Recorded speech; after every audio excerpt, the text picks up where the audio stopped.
पहली गलती करते हैं, सीधा गए मार्केट में, एग्जाम से 1 महीना पहले जाकर वो ले आते हैं वहां से क्वेश्चन बैंक। क्वेश्चन बैंक भी वही यार, एक कंपनी कोई सुनी, जाके क्वेश्चन बैंक लिया, 1 महीना पहले तैयारी कर ली, एग्जाम दे दिया। मार्केट में ओल्ड मिल जाए ओल्ड, न्यू मिल जाए new, according to the current syllabus आप थ्योरी के क्वेश्चन बैंक्स लेकर आ जाए। भाई काफ़ी सारे स्टूडेंट्स की क्वेरी आ रही थी कि सर अगस्त चला गया, सितंबर आ गया है and we have to prepare for our exams. तो बीकॉम फर्स्ट ईयर वाले जो कि नए स्टूडेंट हैं, बीकॉम में आए हैं अभी अभी, and they want to get कि सर सेल्फ स्टडी से कैसे पास होया जा सकता है। आज की डेट में बताऊं तो तुम्हें बहुत सारे स्टूडेंट ऐसे हैं जो जॉब के साथ पढ़ाई करते हैं, बहुत सारे स्टूडेंट ऐसे हैं जो हाईली पेड कोचिंग अफोर्ड नहीं कर सकते, वो घर से ही रहकर पढ़ना चाहते हैं। तो आज की मेरी वीडियो देखने के बाद बीकॉम फर्स्ट ईयर वाले स्टूडेंट्स, जी हाँ, सिंपली आप यहाँ से पढ़ के अच्छे खासे नंबर ला सकते हो। और दोनों तरीके के बच्चों की मैं बात करूँगा। एक वो है जिन्हें केवल पास होना है, सर हमें कोई ऐसा रास्ता बता दो जिसमें मैं केवल पास हो जाऊं। दूसरे वो स्टूडेंट वो चाहते हैं कि पास होने के साथ साथ ना मैं मार्क्स भी गेन कर लूँ, अच्छे मेरे मार्क्स आ जाए। चलिए सबसे पहले बात करते हैं, आपके सब्जेक्ट्स को मैं 2 डिवीज़न में बांट देता हूँ। जी सबसे पहले बात करते हैं, 2 डिवीज़न में बांट देता हूँ। सबसे पहले देखो, आप अगर एक रेगुलर स्टूडेंट हो या फिर आप एक प्राइवेट स्टूडेंट हो, बस आपका एक सब्जेक्ट का फ़र्क पड़ेगा, वो है स्पोर्ट्स का सब्जेक्ट। बाकी सब सब्जेक्ट सिमिलर होते हैं। आप किसी भी यूनिवर्सिटी से हो, एक सब्जेक्ट इधर उधर हो सकता है। एवरेज, ऑन एन एवरेज मैं बात करूँ अगर आपसे दोस्तों, तो आपके 2 सब्जेक्ट जो होंगे वो होंगे न्यूमेरिकल, और 5 सब्जेक्ट आपके जो होंगे वो होंगे थियोरटिकल। यानी कि 2 सब्जेक्ट आपके न्यूमेरिकल होंगे जिसमें आपके 70% न्यूमेरिकल, 30% थ्योरी होती है। ठीक है, अब हम बात कर रहे हैं 2 तरह से कि भाई देखो, टू बी पास्ड, जो पास होना चाहते हैं वो कैसे पास होंगे, जो मैक्सिमम मार्क्स लाना चाहते हैं वो कैसे लाएंगे। उससे पहले मैं एक चीज़ कहना चाहता हूँ, बहुत ज़रूरी है, समझिए उस चीज़ को। अभी सितंबर आ चुका है और मुझे पता है कि बहुत सारे बच्चे अब तक सीरियस नहीं हुए होंगे एग्जाम्स को लेकर, खासकर वो जिनके सेमेस्टर नहीं है। सेमेस्टर वाले बच्चों के तो सेमेस्टर है इसलिए वो सीरियस रहते हैं, लेकिन जिनके एनुअल एग्जाम्स है, खासकर प्राइवेट वाले, वो अभी तक सोए हुए हैं। भाई ऐसी गलती मत करो। बीकॉम फर्स्ट ईयर एक ऐसा ईयर है जिसमें आप मैक्सिमम मार्क्स ला सकते हो। अगर आप चाहो आप मैक्सिमम मार्क्स ला सकते हो दोस्तों, तैयारी बहुत इजीली कर लोगे। ज़्यादा हाई मतलब कोर्स भी नहीं होता कि बहुत ज़्यादा टफ है, नहीं ला पा रहा हूँ। टफ पड़ता है second year, B Com second year, तो ये गलती मत करना। फर्स्ट ईयर में हो, कुछ बच्चे सोचते हैं फर्स्ट ईयर ही तो है, अभी तो सेकंड ईयर भी है, अभी तो फाइनल ईयर भी है, उसमें ले आएंगे नंबर, नहीं आ पाते, प्रेशर बढ़ जाता है, कोर्स टफ हो जाता है। बीकॉम फर्स्ट ईयर में जो सिलेबस है आपका, आपने देख लिया होगा, 11-12 से टच में ही होता है थोड़ा सा, मैक्सिमम अगर मैं कहूँ तो। चाहे वो बिजनेस स्टडीज़ हो, ऑर्गेनाइजेशन हो, चाहे वो इकोनॉमिक्स का पोर्शन हो, चाहे वो फिनेंशियल अकाउंटिंग का पोर्शन हो, चाहे वो स्टैटिस्टिक्स का पोर्शन हो, ये सब आपका रिलेट करता है। चाहे वो बिजनेस लॉ का पोर्शन हो, कंपनी लॉ का पोर्शन हो, वो सब आप 11th-12th में बहुत कुछ पढ़ चुके हो अगर आप कॉमर्स से पढ़े हुए हो। ठीक है, अब यहाँ पे आप लोग अच्छे नंबर ला सकते हो। पहले तो बात करूंगा उनकी जिन्हें पास होना है। अब 2 तरह से बच्चे गलती करते हैं। पहली गलती करते हैं, सीधा गए मार्केट में, एग्जाम से 1 महीना पहले जाकर वो ले आते हैं वहां से क्वेश्चन बैंक। क्वेश्चन बैंक भी वही यार, एक कंपनी कोई सुनी, जाके क्वेश्चन बैंक लिया, 1 महीना पहले तैयारी कर ली, एग्जाम दे दिया। मैं मानता हूं कि बीकॉम में पास होना आसान है, लेकिन मार्क्स लाना आसान नहीं है। मेंटालिटी भी एग्जामिनर्स की वैसी हो चुकी है कि भाई आप लोग नहीं पढ़ने वाले, आपको ऑन एन एवरेज मार्क्स देंगे। अब ऐसे में गाइस ध्यान से समझना, अगर आपको केवल पास होना है तो आपके पास 2 डिविजन्स में सब्जेक्ट्स हैं, एक है न्यूमेरिकल, एक है थ्योरी। तो मैं आपसे कहूँगा कि न्यूमेरिकल पर ज़्यादा फोकस मत करो, क्योंकि आपके पास टाइम नहीं होगा। अगर आप इतने इंटेलिजेंट भी नहीं होगे, क्योंकि आप केवल पास होना चाहते हो सकता है आप कुछ और कोर्स कर रहे हो। न्यूमेरिकल में क्या रहता है, हमें कोचिंग लेनी पड़ती है, एक एक क्वेश्चन करना पड़ता है, और पता लगा कभी कभी पूरा चैप्टर करने के बाद भी कोई क्वेश्चन आया जो हमसे हुआ ही नहीं, और फिर उसके 0 मिलते हैं। थ्योरी में ऐसा नहीं होता। आप कोशिश ये करें अभी से ही, जो केवल पास होना चाहते हैं उन्हें मैं कहूँगा मार्केट में ओल्ड मिल जाए ओल्ड, न्यू मिल जाए new, according to the current syllabus आप थ्योरी के क्वेश्चन बैंक्स लेकर आ जाओ। ठीक है, क्वेश्चन बैंक्स लेकर आ जाओ। और अगर आप स्टडी कर सकते हो तो आप अपने कॉलेज की लाइब्रेरी से बुक्स इशू करा लो। अदरवाइज आप देखो, बहुत सारे बच्चे ऐसे हैं जो पढ़ने में इतने अच्छे नहीं हैं, जाके मार्केट से बुक ले आते हैं, बुक देख के घबरा जाते हैं, वो रखी रहती है, पढ़ नहीं पाते हैं। आपको ऐसा नहीं करना है। मैं अभी आपको बता रहा हूँ क्या तरीका है अच्छे नंबर लाने का, प्रेशर भी नहीं पड़ने का। अभी मार्केट में जाओ और किसी भी कंपनी के, 2 कंपनी में बता रहा हूँ, देखो हर यूनिवर्सिटी में ना अलग अलग क्वेश्चन बैंक है। अगर आप मुझे कहोगे सर कौन सी कंपनी का क्वेश्चन बैंक ले, मैं कहूँगा विद्या ले लो, मास्टरमाइंड ले लो। आप कहोगे ये तो नाम मैंने सुना नहीं, क्योंकि हमारे चैनल पे साउथ से भी बच्चे हैं, दिल्ली से भी बच्चे हैं, महाराष्ट्र से भी है, पंजाब से भी है, राजस्थान से भी है। जहाँ जहाँ से हो कमेंट करके बताओ कहाँ कहाँ से हो आप हो, ठीक है। मैं ऑल ओवर बात कर रहा हूँ। आप किसी भी कंपनी का क्वेश्चन बैंक ले लो। क्वेश्चन बैंक लेते वक्त एक चीज़ याद रखना, उसमें कॉन्सेप्ट क्लियर होना चाहिए, लैंग्वेज सही होनी चाहिए उसकी, ज़्यादा टफ ना हो, इजी लैंग्वेज हो, ये ध्यान रखना, ठीक है। और उस क्वेश्चन बैंक को आप पढ़ना शुरू करो। पढ़ने का ये कॉम्बिनेशन रखना कि 2-2 क्वेश्चन बैंक, देखो जैसे आपके 5 क्वेश्चन बैंक है, आप 2 क्वेश्चन बैंक का एक कॉम्बिनेशन बना लो, जिसमें से एक सब्जेक्ट तो वो रखो जो आपका मन करता है पढ़ने का। जैसे बिजनेस स्टडीज़ है, बहुत ईजी है, मज़ा आता है पढ़ने में, समझने में। दूसरा टफ वाला रखो। दोनों क्वेश्चन बैंक से स्टडी स्टार्ट कर दो। स्टडी भी मैं ये नहीं कह रहा कि बहुत ज़्यादा पढ़ो, रीडिंग स्टार्ट कर दो।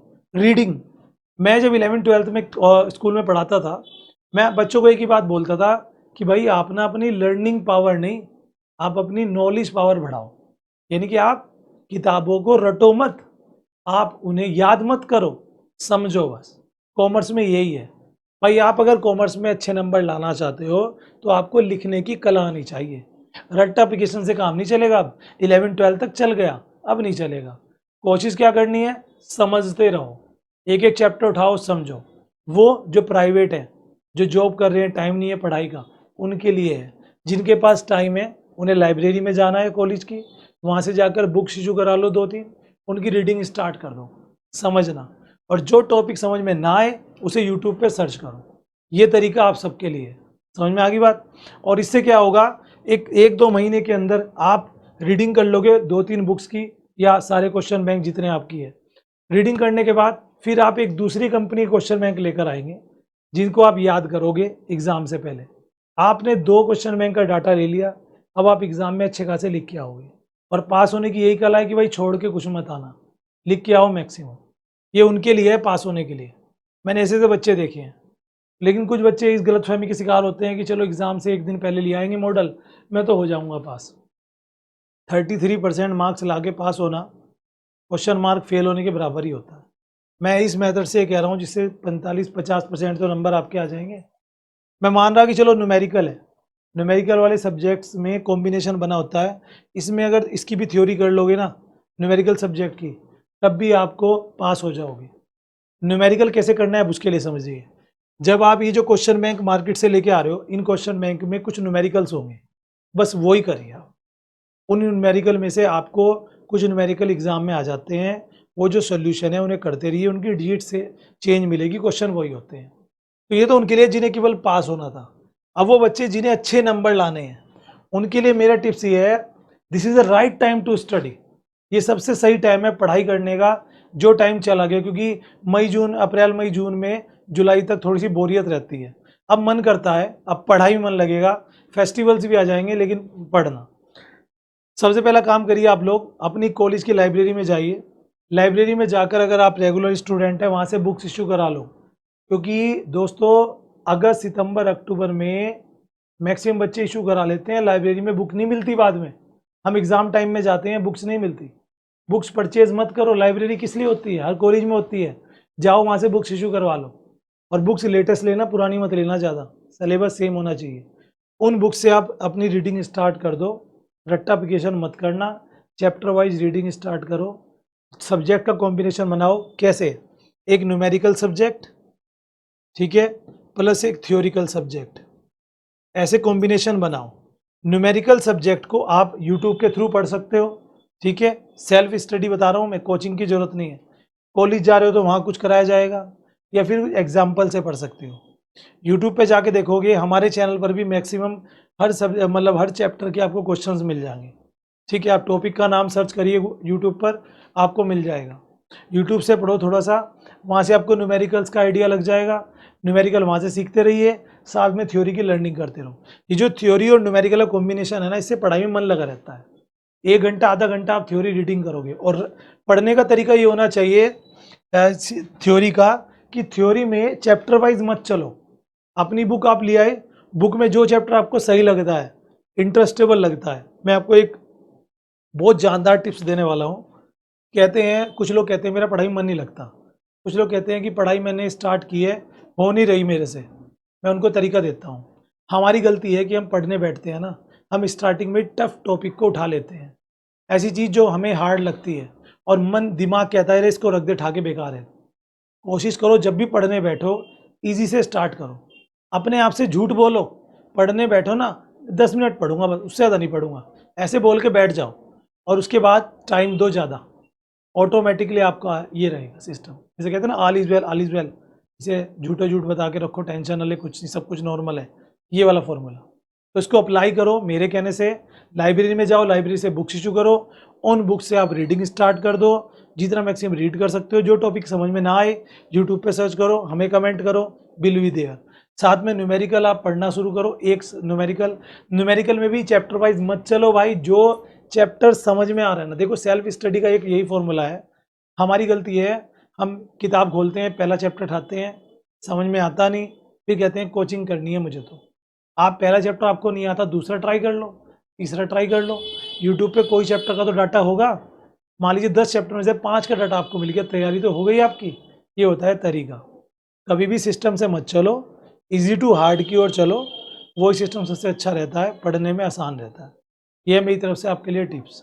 और जब आपके एग्ज़ाम आ जाए 1 महीना पहले मार्केट से क्वेश्चन बैंक ले लो, उससे कर लो अपना रिवीजन। ये होता है सेल्फ स्टडी का तरीका। कॉम्बिनेशन से पढ़ोगे दिक्कत नहीं आएगी। थ्योरी को याद मत करना, याद करते हो भूल जाते हो, रीडिंग करो, समझो। कोई टॉपिक समझ में ना आए यूट्यूब पे लिखो, न्यूमेरिकल समझो, कोशिश करो। और एक चीज़ और करना, जैसे न्यूमेरिकल आप सीखते हो ना, स्टार्टिंग में इजी इजी इजी न्यूमेरिकल करना और प्रैक्टिस उनकी करना, एक अलग से कॉपी बना के, ये सिस्टम रहता है। थ्योरी में भी कोशिश करो कि आप ना लिखने की आदत डालो। मैक्सिमम बच्चे जो प्राइवेट वाले हैं ना, जो कॉरस्पॉन्डेंस से पढ़ते हैं, मैं उनको देखता हूँ कि वो कॉलेज नहीं जाते, पूरे पूरे साल वो लिखते नहीं, और फिर एग्ज़ाम के समय उन्हें जब लिखना होता है ना, तो उनके हाथ दुख जाते हैं, या लिखने की हैबिट नहीं होती, परफॉर्मेंस नहीं आती, राइटिंग अच्छी नहीं आती, बहुत सारे इश्यूज हो जाते हैं। कोशिश करो अगर आप अभी पढ़ रहे हो, याद कर रहे हो, तो लिखो भी, खाली समझने से कुछ नहीं होगा। अप्लाई करो, डेफिनेट मार्क्स आएंगे।